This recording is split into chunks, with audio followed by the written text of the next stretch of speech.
Hoje eu quero compartilhar com os irmãos sobre como gerar na prática. Você sabe, nós estamos falando sobre o propósito de Deus, e nas semanas que antecederam, e semana passada, eu falei sobre as duas principais coisas que Deus espera de nós: intimidade e frutos. Intimidade, nós lançamos uma série de mensagens sobre o Espírito Santo no início do ano. Nós falamos muito sobre ter intimidade com Ele, sobre o Espírito Santo como uma pessoa.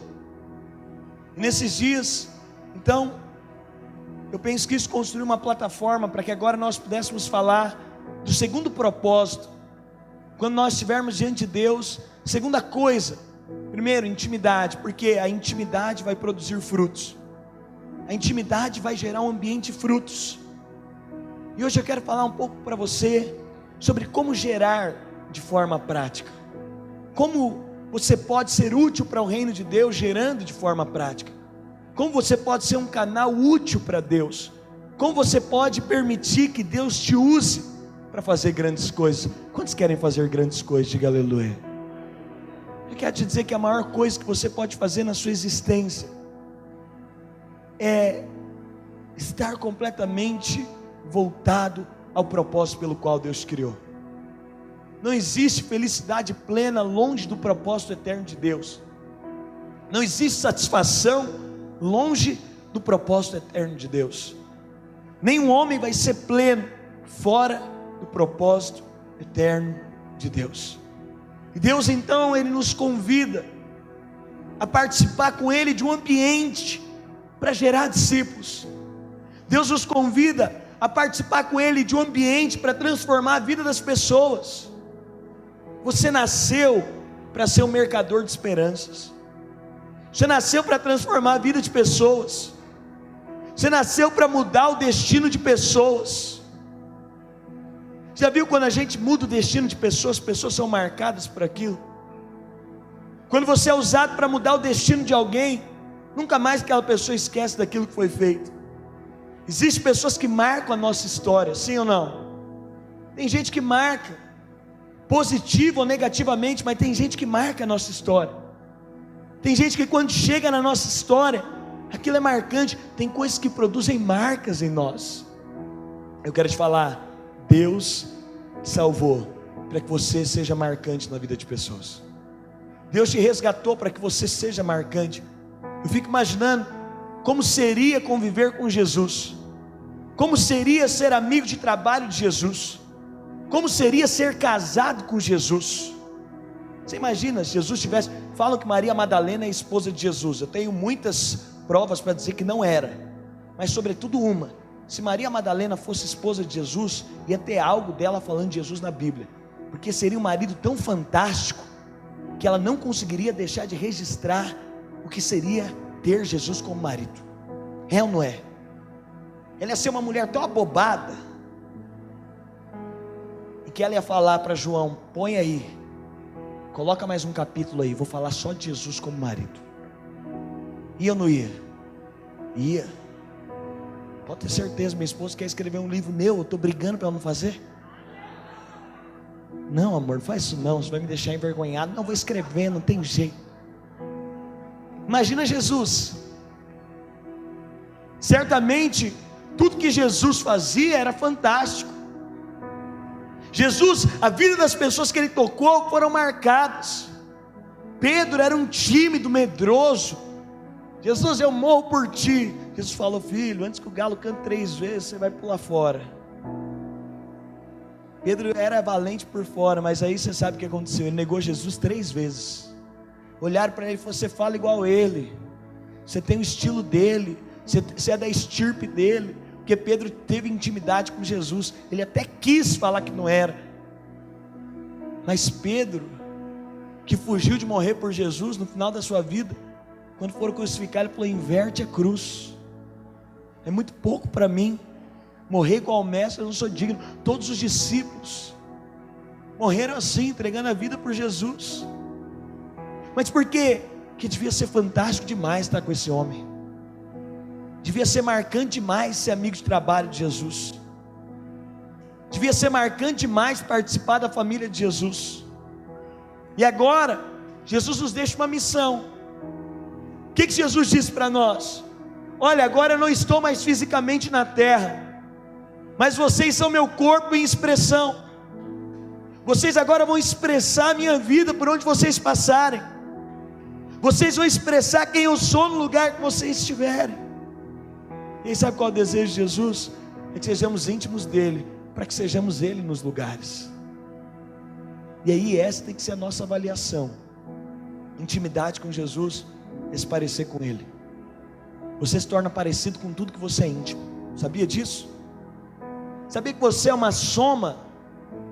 Você é o resultado dos vínculos de intimidade que você tem. Você parece fisicamente com seus pais, você é íntimo deles. Você tem hábitos da sua mãe. E é engraçado porque a gente insiste que não vamos parecer com os nossos pais. A gente insiste nisso. E eu lembro que meu pai às vezes ia explicar uma coisa para mim, eu ficava impaciente para ouvir. E eu falava: pai, o senhor é prolixo demais explicando as coisas. Fala direto. Para que demorar tanto falando numa coisa que às vezes dá para falar em 1 minuto, né? Essa semana eu fui gravar um áudio para o irmão para explicar um negócio. Na hora que eu tirei o dedo do negócio tinha 4 minutos e 20. E a Bruna ficou olhando para minha cara.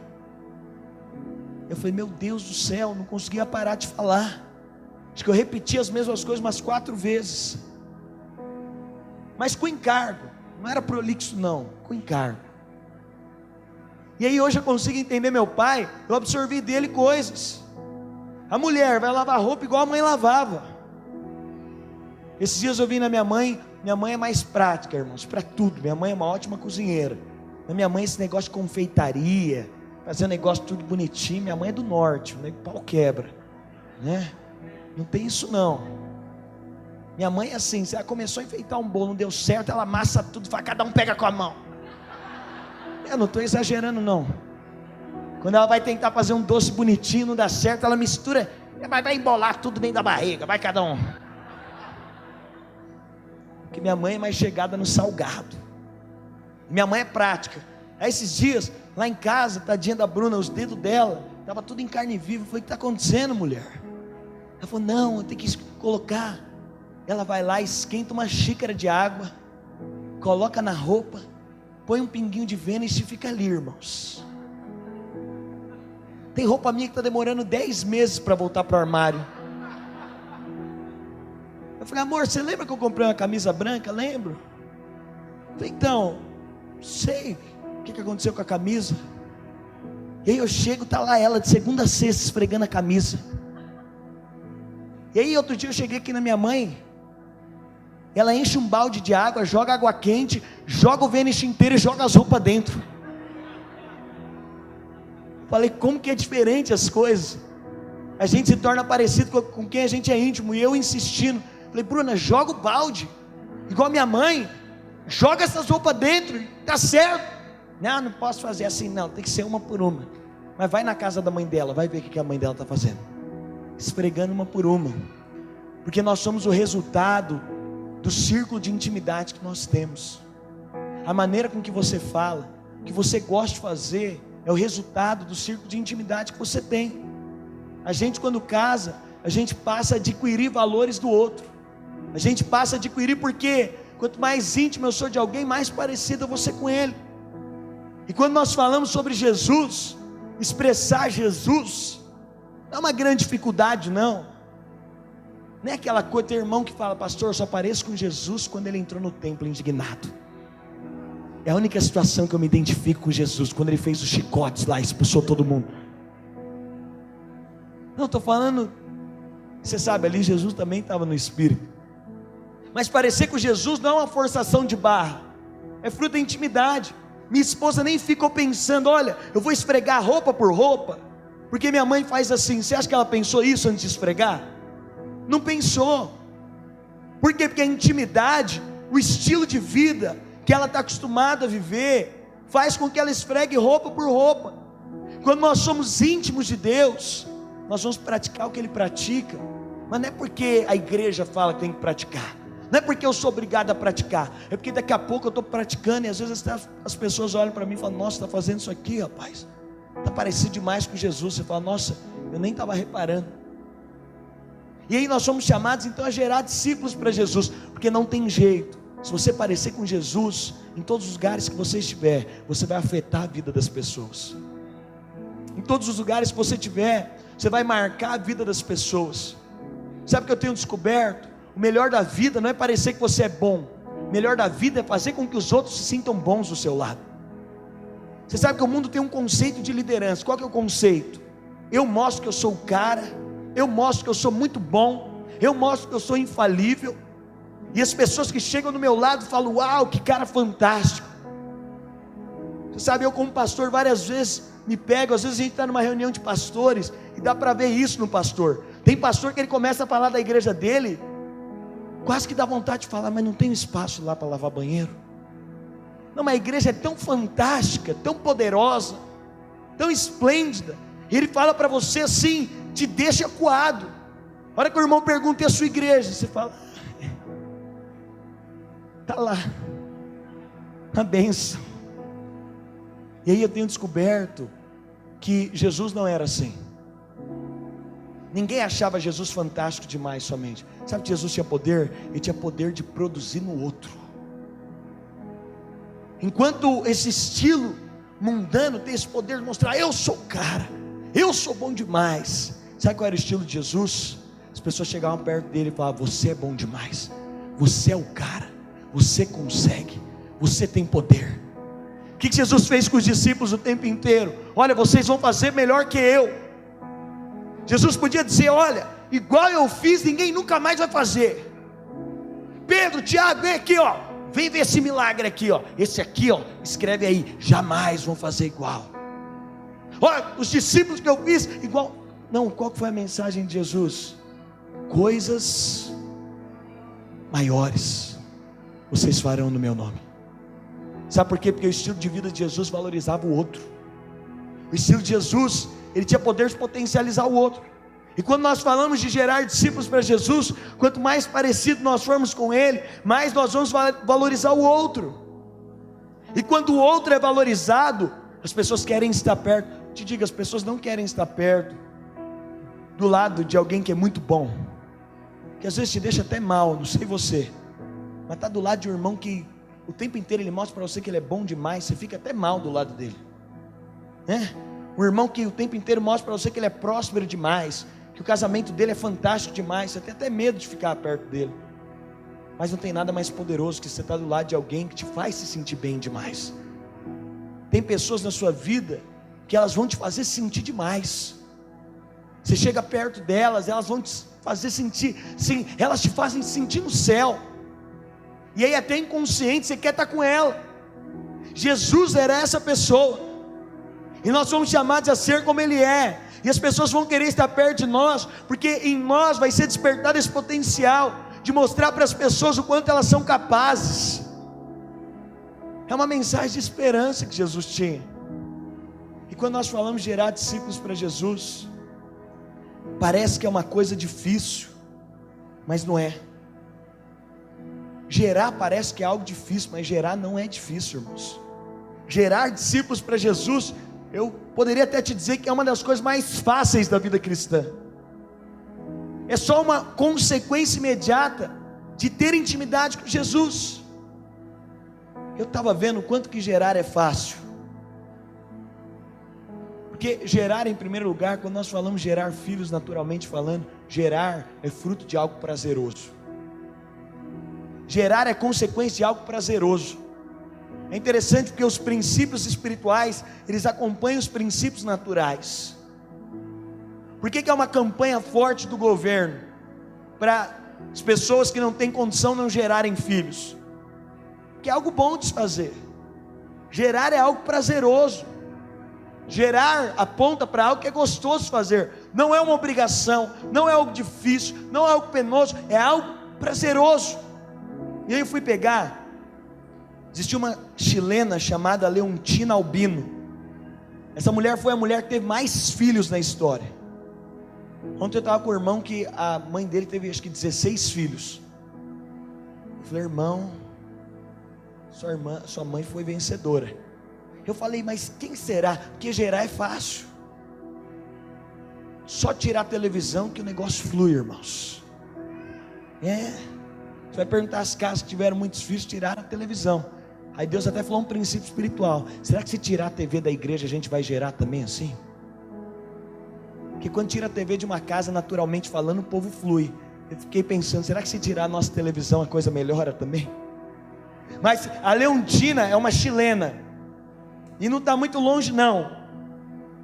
Ela é de 1943, ela morreu em 81. Essa mulher teve 64 filhos, do mesmo pai. O negócio lá era bom. 64 filhos, irmãos. Olha aqui para mim. Porque gerar é prazeroso, mas tem outra coisa também. Gerar é um princípio de reprodução. Olha para cá. Sei que tem irmã sonhando isso: Senhor, me dá 64. Mas gerar fala de algo que é uma reprodução. Os filhos só são reprodução dos pais. Por isso gerar é só uma consequência imediata. Quando nós falamos, quantos querem gerar filhos para Deus? Diga aleluia. Mas criança não pode gerar filho. É bizarro crianças de 12 anos grávidas. É bizarro um menino de 10, 12 anos que engravidou uma moça. Isso é incomum. Porque gerar aponta para algo maduro. Qualquer crente maduro vai ter uma consequência: ele vai ter filhos. Qualquer crente maduro, ele vai ter como consequência. Você vai entender que o que demonstra maturidade são filhos. Só pastor, crente maduro é o que prosperou muito? Não. Eu conheço crianças milionárias. Aliás, uma criança de pai milionário, ela já nasce milionária. Eu conheço crianças que são inteligentes. Para a idade que elas têm um vasto conhecimento. Eu estava vendo na internet uma menininha de 4 anos. A Chloe assiste lá ela já fala inglês e português. A maioria das palavras, ela já domina os 2 idiomas, muito mais que eu. Por isso, conhecimento na vida cristã não quer dizer que alguém atingiu a maturidade da vida cristã porque ele conhece a Bíblia. O seminário teológico pode dar isso para ele, e não quer dizer que ele é maduro. Mas existe algo que acontece na sua vida, que é uma consequência da maturidade. Uma criança, ela pode ser rica, mesmo sendo criança. Uma criança, ela pode ter conhecimento dentro do perfil e da idade dela, sendo criança. Mas uma criança não pode gerar filhos sendo criança. A nossa vida espiritual, Deus nos chama ao ambiente de maturidade. Por quê, pastor? Porque a maturidade espiritual vai trazer como consequência frutos para Deus. O desejo de Deus de nos fazer maduros é que nós possamos, através dessa maturidade, servir outros. Eu quero te dizer, nós não temos ideia de quantas pessoas precisam do amor de Deus. Nós não temos ideia do nível de necessidade que as pessoas têm da palavra do Evangelho. E quando nós falamos sobre gerar, nós precisamos entender que nós somos chamados a ser discípulos de Jesus, para que por consequência a nossa vida possa refletir o Mestre, e as pessoas desejem segui-lo. Ninguém deseja entregar a vida por algo que não vale a pena. E quando nós olhamos para Jesus, Jesus nos convida a ser livres de determinadas coisas, para ter autoridade para libertar pessoas daquelas mesmas coisas. Quando nós olhamos para a vida de Moisés, irmãos, o povo estava em cativeiro 430 anos no Egito. Você acha que antes de Moisés não vieram pessoas com uma mensagem revolucionária? 430 anos, você acha que não tiveram ali estrategistas, homens de guerra, homens que forjaram exército, homens que tentaram levantar uma revolução armada, homens que tentaram fugir? A Bíblia não menciona, mas é óbvio, em 430 anos de escravidão, que tiveram homens capazes que tentaram fazer. Sim ou não? É óbvio. 430 anos, seu pai era escravo, seu avô era escravo, seu bisavô era escravo, seu triavô era escravo, seus filhos vão ser escravos, seus netos vão ser escravos, seus bisnetos escravos. Qual que é a mentalidade natural de qualquer homem? Eu vou buscar a libertação. Eu vou buscar um meio de ser livre disso. Mas é interessante, a Bíblia diz que em 430 anos ninguém foi capaz de fazer isso. E aí Deus chama um camarada chamado Moisés. Quando nós olhamos, muitas vezes eu olhei para a história de Moisés, mas por que Deus precisou esperar toda essa lacuna de tempo para chegar em alguém chamado Moisés? É curioso, em 430 anos, todo hebreu que nasceu era escravo, diga escravo. Em 430 anos, todos que nasceram eram escravos, todos. Mas quando Moisés vai nascer, a Bíblia diz que a mãe de Moisés, para salvá-lo da morte, Faraó tinha decretado a morte, ela coloca ele num cesto, você conhece a história, e ele vai parar na mão da filha de Faraó. E a Bíblia diz que ele é criado aonde, meus irmãos? Dentro do palácio. Moisés se torna um faraó. A cultura diz que aos 16 anos eles tinham um processo de endeusamento, eles eram homens deuses. Sabe por que Moisés pôde libertar o povo do Egito?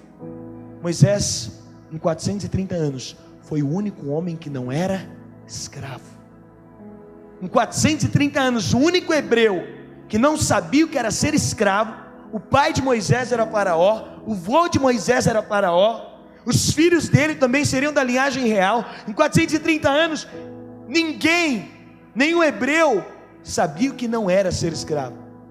Moisés foi criado, e ele não foi criado como escravo. E aí quando Moisés olhava a escravidão, ele tinha poder e autoridade no reino do Espírito, porque ele era livre. Sabe o que isso mostra? Tudo que Deus te libertou, Ele também te deu uma autoridade para libertar outras pessoas. Tudo que Deus liberou como sentença de liberdade na sua vida, Ele te deu autoridade para proclamar a liberdade de outras pessoas. Moisés em 430 anos foi o único homem livre. Por quê? Porque ele tinha autoridade. Ele se indignava quando ele via alguém sendo oprimido. A Bíblia diz que no início do chamado dele, ele até mata um egípcio, tamanha indignação, e ali ele não consegue direcionar bem. Deus te deu autoridade, Ele te tirou das águas para poder salvar outros pelas águas. Mas quando nós falamos da igreja, há 3 perfis de pessoas dentro da igreja. Há 3 grupos de pessoas dentro da igreja, dentro de toda a igreja. E nesses dias nós temos dito que o alvo de Deus é de nos fazer parecidos com Jesus, é de sermos discípulos de Jesus. Só ficou registrado na história os discípulos de Jesus. Mas há 3 grupos de pessoas que acompanharam Jesus. O primeiro grupo que acompanhou Jesus foi a multidão, diga multidão. A multidão foi o primeiro grupo que acompanhou Jesus. Quem era a multidão, pastor?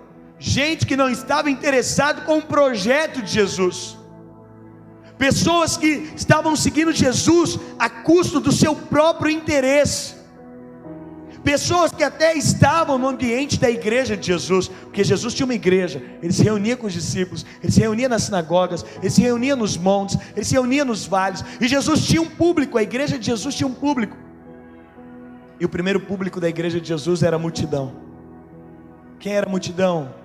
Pessoas que estavam com Jesus, mas elas queriam saber qual era a vantagem delas em estar com Jesus.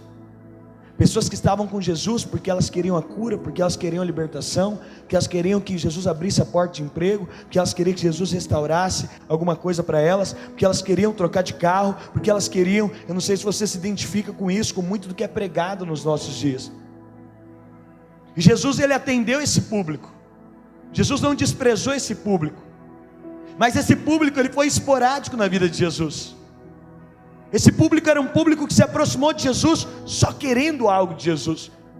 Eles não queriam a intimidade de Jesus. Era um público que quando acabava o culto eles iam embora. Eles não queriam conhecer Jesus. Eles não estavam preocupados em qual era o projeto de Jesus. Eles estavam preocupados: Jesus, o que você vai fazer para mim, para a minha vida, para o meu projeto?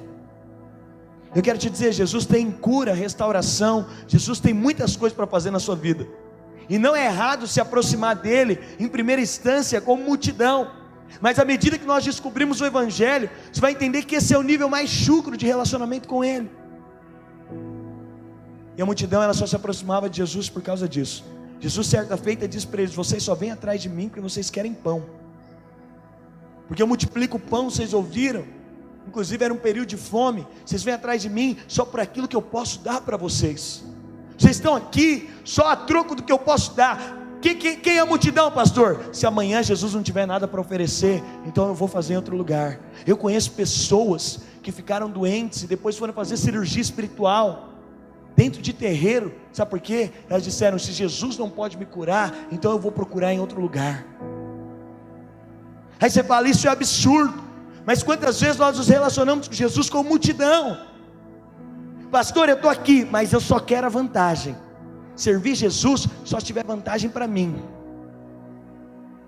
Essa era a multidão. Jesus amou a multidão. Jesus deu a vida pela multidão. Mas existia um segundo grupo que tinha um relacionamento mais próximo de Jesus. Eram seguidores ocasionais. Quem eram os seguidores ocasionais? Eram aqueles que fizeram parte do ministério de Jesus também. Mas os seguidores ocasionais, eles amavam mais do que o que Jesus tinha para dar. Eles tinham uma identificação com a mensagem de Jesus. Os seguidores ocasionais não eram aqueles que estavam preocupados só consigo mesmos. Nicodemos na Bíblia, ele é o símbolo de um seguidor ocasional. Ele era mestre na lei, mas era um homem que tinha uma profunda admiração de Jesus. Ele amava a palavra que Jesus pregava. Nicodemos se identificava com a mensagem de Jesus, mas tinha um porém. Nicodemos só buscava Jesus à noite, na calada, porque os seguidores ocasionais são aqueles que até se identificam com a mensagem de Jesus. Eles até se aproximam. Eles não são igual a multidão que só querem. Eles querem de alguma forma contribuir. Nicodemos aponta para um irmão que ele até quer contribuir com o reino de Deus. Mas olha aqui para mim, existia algo na vida de Nicodemos. Nicodemos precisava de abrir mão do estilo de vida dele para seguir Jesus. Nicodemos era um mestre da lei. Chegou um momento na vida de Nicodemos que ou ele seguia aquilo que ele vivia, ou ele precisava de optar por Jesus. Nicodemos, ele era mais profundo que a multidão. A multidão só queria. Nicodemos, ele amava a mensagem de Jesus. Ele tinha disposição de dar algo em troca. Nicodemos, certamente, ele fazia parte dos investidores do ministério de Jesus. Tinha um perfil de um homem próspero, que até investia no ministério de Jesus. Mas na hora que precisava tomar uma resolução de mudança prática de vida, Nicodemos não queria. Os seguidores ocasionais são aqueles que têm Jesus em um certo limite. Eles entenderam a mensagem. Nicodemos entendeu a mensagem. Eles entenderam o propósito eterno de Deus.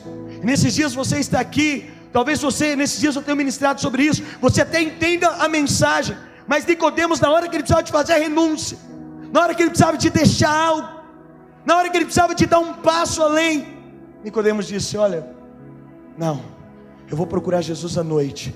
Eu vou separar a minha vida com Jesus da minha vida. Eu não vou misturar as coisas. Vamos deixar cada coisa no seu lugar. Ainda que fosse alguém que amava, alguém que frequentava a igreja de Jesus, alguém que ia além de só querer para ele, alguém que abençoava o ministério de Jesus, reconhecia o ministério de Jesus. Jesus também morreu pelos seguidores. Jesus também deu a vida pelos seguidores ocasionais. Mas existia um terceiro grupo de pessoas que seguiram Jesus. Jesus amou a multidão. Ele esteve com a multidão. Jesus amou os seguidores ocasionais. Ele esteve com esses seguidores ocasionais. Mas existia um terceiro grupo de irmãos. Existiam os discípulos. Quem eram os discípulos? Os discípulos eram aqueles que tinham aberto mão do seu próprio plano para viver o plano de Jesus. A multidão queria usar Jesus para viver o plano dela. Os seguidores ocasionais até se identificavam com o plano de Jesus, mas também não tinham disposição de renunciar os seus planos pessoais. Quem eram os discípulos, pastor? Os discípulos foram aqueles, você sabe, que na hora que eles precisaram de fechar a empresa de pesca deles, eles falaram: o projeto de Jesus, siga-me. Tudo que estiver fora desse projeto, eu tenho disposição de renunciar. Sabe o que é mais lindo? É que a Bíblia diz: olha, uma vez que Ele deu a vida por nós, agora nós devemos dar a nossa vida por Ele. A multidão, ela se relaciona com Jesus, mas ela não dá a vida por Jesus. Os seguidores ocasionais se relacionam com Jesus, mas eles não estão preocupados com o projeto de Jesus e dar a vida pelo projeto de Jesus. Mas existia um terceiro grupo que acompanhou Jesus, os discípulos, 12 homens. A esses Jesus expôs completamente o coração. A esses eles dormiam e acordavam com Jesus. A esses eles receberam a herança de Jesus. Sabe por quê? Porque eles se dispuseram a dar a vida pelo projeto de Jesus. Discípulos são aqueles que têm disposição de dar a vida pelo projeto de Jesus. Você entende como é importante conhecer o projeto de Jesus? Que você foi chamado a ser um discípulo de Jesus. É interessante que na grande comissão, as últimas palavras de alguém, não sei você, eu não sei se eu vou poder falar minhas últimas palavras. Sabe que tem uma historinha que diz que um camarada ia morrer, e ele chamou a esposa, e já estava, o médico falou, olha, é seu último dia. E aí ele falou para a esposa, chamou ela, colocou do lado, falou, amor, você lembra o primeiro emprego que eu tive? E a gente se casou, tudo difícil, e eu comecei a prosperar, avançar na vida, e comprei o primeiro carro. Ela falou, lembro. Você lembra que eu não coloquei seguro no carro, e depois de um ano usando o carro, roubaram o carro, e a gente nunca mais achou? Ela falou, lembro. Ele falou, pois é, você estava lá comigo. Você lembra a empresa que a gente abriu? Lembro. Você lembra que a gente montou a empresa, e os negócios foram caminhando, prosperando, e a gente conseguiu grandes negócios? Lembro. Ele falou, você estava lá comigo. Mas você lembra que um dia entraram ladrões na nossa empresa e roubaram todo o nosso maquinário, levaram tudo embora, e a gente quebrou a empresa? Ela falou, lembro. Ele falou, você estava lá comigo.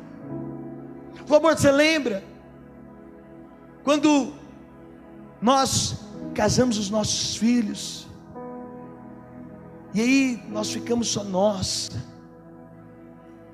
e aquela coisa, começamos a reconstruir a nossa vida? Ela falou, lembro, você estava lá comigo. Falou, mas você lembra aqueles cavalos que eu tinha de estimação, de raça, que valia uma fortuna, que eu estava cuidando direto, e aí aconteceu uma praga, eles ficaram doentes, todos morreram? Ela falou, lembro. Eu falei, você estava lá comigo? Ela falou, eu estava lá com você. Aí ele olhou bem para ela e falou, pois é, você que azarou a minha vida. As últimas palavras a gente vai falar o que é mais importante para nós. No caso desse camarada foi isso. As últimas palavras é a expressão do que para nós é o mais importante. E é curioso porque Jesus, as últimas palavras dele são completamente diferentes das palavras desse marido. Jesus nos deixa as últimas palavras, ele diz, olha, agora ide e fazei discípulos. Diga, ide, fazei discípulos.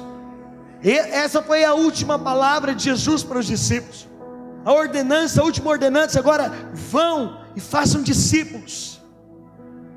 Pastor, por que você está dizendo isso? Porque eu te falei que tem 3 grupos que seguem Jesus: a multidão, os seguidores ocasionais e os discípulos. Quando Jesus manda os discípulos dele, ele diz para ir fazer o quê? Jesus não disse, vai e façam convertidos, vai e faça uma grande multidão. Jesus não diz, vai e faça um grande número de seguidores ocasionais. Jesus disse, vá e façam discípulos. O que Jesus estava dizendo? Vão e façam pessoas que amem o meu projeto. Vão e reproduzam pessoas que tenham disposição de dar a vida pelo meu projeto. Pessoas que tenham disposição de entregar a vida delas pelo projeto pelo qual eu morri. E quando nós falamos do projeto pelo qual Jesus morreu, há um convite a todos nós. Há um convite de fazer a nossa vida menos importante do que o projeto dele. Há um convite de fazer com que o nosso projeto seja um projeto menos relevante do que o projeto dele. Pastor, quando é que eu vou poder desfrutar? E aí a Bíblia nos dá uma dica. Ela diz, olha, buscar em primeiro lugar o reino de Deus e a sua justiça. Diga, e todas. Sabe o que a Bíblia está dizendo? Se você escolher ser um discípulo, todas as coisas que você precisava vão ser acrescentadas. Olha aqui para mim, sabe qual que é o convite que Jesus estava fazendo quando Ele disse isso? Jesus estava dizendo: olha, se você tiver disposição de rasgar os seus planos pessoais, se você tiver disposição de abrir mão da sua própria vida, se você tiver disposição, pastor, eu posso buscar Deus só por aquilo que eu quero, fique à vontade, você pode buscar Deus por isso. Pastor, eu posso me envolver com Deus cheio de reservas, como um seguidor ocasional, fique à vontade. Mas Jesus estava dando a fórmula. Se você quiser viver a plenitude daquilo que Ele tem para você, Ele está dizendo: olha, se você optar por ser discípulo, se você colocar o meu reino acima de tudo, todas as coisas que você precisa vos serão acrescentadas. O que você precisa nesses dias? Pensa aí no que você precisa. Você consegue pensar no que você precisa? Quantos têm necessidades aqui? Diga aleluia. Quantos entraram aqui hoje com necessidade? Diga aleluia. Pouca gente, glória a Deus, está fácil hoje, Jesus. Quantas pessoas entraram aqui com necessidade? Diga aleluia. Quantos querem ver em Deus o suprimento das suas necessidades? Diga aleluia. Jesus deu a chave. Jesus deu o projeto para que você tenha o suprimento de todas. Ele falou: ó, coloca o reino, prioriza o reino, coloca o reino acima de tudo. Sabe por quê? O poder do Evangelho não é receber um milagre, é viver com o milagre. Porque a multidão, ela ia até Jesus.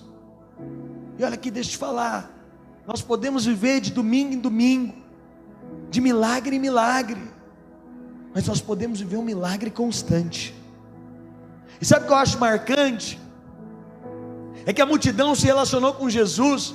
E se no final do ministério de Jesus, você pegasse alguém da multidão, ele ia te falar: olha, eu vi pão sendo multiplicado. Ele ia falar: olha, eu vi certa vez um paralítico sendo curado. Ele ia te falar: olha, eu vi certa vez um cego enxergando. Eu vi isso, eu vi aquilo. A multidão ia poder documentar para você tudo que Jesus fez. Eles poderiam falar para você cada milagre que eles viveram documentado.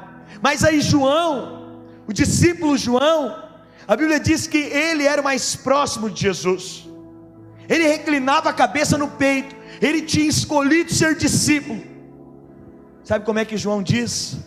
Olha, se fosse para mim relatar todos os milagres que eu vi, seria impossível. Se fosse para relatar tudo que eu vi o mestre fazendo, seria incontáveis. E aí às vezes as pessoas falam para mim: pastor, mas ser uma igreja de discípulo é uma igreja que não vê cura. Eu posso te falar, eu vejo curas incontáveis acontecendo.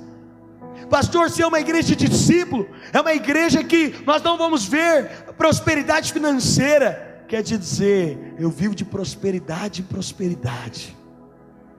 Pastor, mas ser uma igreja de discípulo, quer te falar, para ter milagre de verdade, a gente não precisa de buscar milagre. Para ter milagre de verdade, a gente precisa de buscar Jesus, porque Ele é o dono de tudo. Por isso, o nosso alvo, aleluia. E aí talvez você fale: pastor, mas o alvo é eu chegar todo domingo aqui com a minha necessidade, e a gente ficar orando por isso. Ainda que nós fazemos isso aqui, irmãos, não há problema nenhum. Mas aí eu te digo, será que é suficiente para o seu propósito de vida só ter a sua necessidade suprida? Sabe qual é a grande questão? Às vezes nós estamos clamando para o mar se acalmar. Nós precisamos de clamar para ele entrar dentro do barco. Porque se ele estiver dentro do barco, é a segurança que o barco não vai naufragar. Porque se só a tempestade cessar, daqui a pouco acontece tempestade de novo, sim ou não? Se só a tempestade acabar, daqui a pouco tem tempestade de novo. Mas se ele estiver dentro do barco, aí as coisas são diferentes. Se ele estiver com você dentro do barco, aí o nível é outro. Sabe o que eu quero te dizer? É que a multidão só busca as mãos de Jesus, o que Ele pode dar. Sabe que eu fico triste? Às vezes de conversar com um crente que não sabe o que é ter intimidade com o Espírito Santo. Ele não sabe o que é sentir uma pessoa, o que é ter um amigo. Ele te fala, ele tem poder para te dar tudo que você precisa. Mas Jesus, ele é muito mais do que isso. Ele é uma pessoa. E quando nós estamos nele, ele está em nós. Quando nós buscamos a face, por consequência, as mãos são suas. Quando você tiver a face que aponta para a intimidade, para a busca de quem ele é, por consequência vai ter as mãos dele. Por isso, quanto mais nós formos uma igreja de discípulos e tivermos a face, tanto mais nós não vamos precisar nem de ficar enfatizando as mãos, tanto mais vai ser uma consequência. Você vai viver milagre atrás de milagre, porque quem tem ele tem milagre, porque ele é o próprio milagre manifesto. Mas sabe, para ser discípulo de Jesus, e é para isso que você foi chamado, precisa ter uma escolha. Para fazer parte do grupo dos discípulos, e é isso que você foi chamado a viver, é preciso tomar uma atitude. Qual atitude, pastor? De rasgar os meus projetos pessoais, para poder viver os projetos dele. E aí é engraçado, olha aqui para mim, eu estou caminhando para encerrar. É engraçado porque às vezes as pessoas acham que viver o propósito de Deus é algo pesado e difícil. Eu tenho um pavor de quem acha que viveu o propósito de Deus. Eu falo, é porque você ouviu muita gente que não viveu o propósito de Deus pregando. E a pessoa vai falar para você, a pior desgraça é viver a vontade de Deus. A pior desgraça é estar no centro. Porque se você resolver viver o propósito de Deus, um vai morrer, o outro vai ser atropelado e não sei o que. Não. Viver o propósito de Deus é igual o peixe está dentro do aquário. Não tem lugar melhor para você estar que no centro da vontade, para aquilo que ele te chamou. Deixa eu te dizer, foi no meio da multidão que Jesus encontrou discípulos. Deixa eu te falar, a mensagem de Jesus foi a mesma para todo mundo, mas existia um grupo no meio do povo, existia alguns homens no meio do povo, que não foram só 12 discípulos.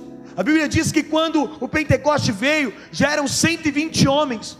O que isso quer dizer? Não era só 12 não, tinha 120 homens pelo menos, que tinham se identificado com uma mensagem, que tinham falado, olha, eu quero ir além de Jesus, que tinham falado, olha, por que esse cara quer morrer? Eu vou morrer por ele. Sabe qual que é o problema da multidão? A mesma multidão que aclamou Jesus, dizendo que ele era rei, foi a multidão que gritou, crucificam. A mesma multidão que fez parte do ministério de Jesus, aclamando ele, era uma multidão que não conhecia a essência de quem ele era.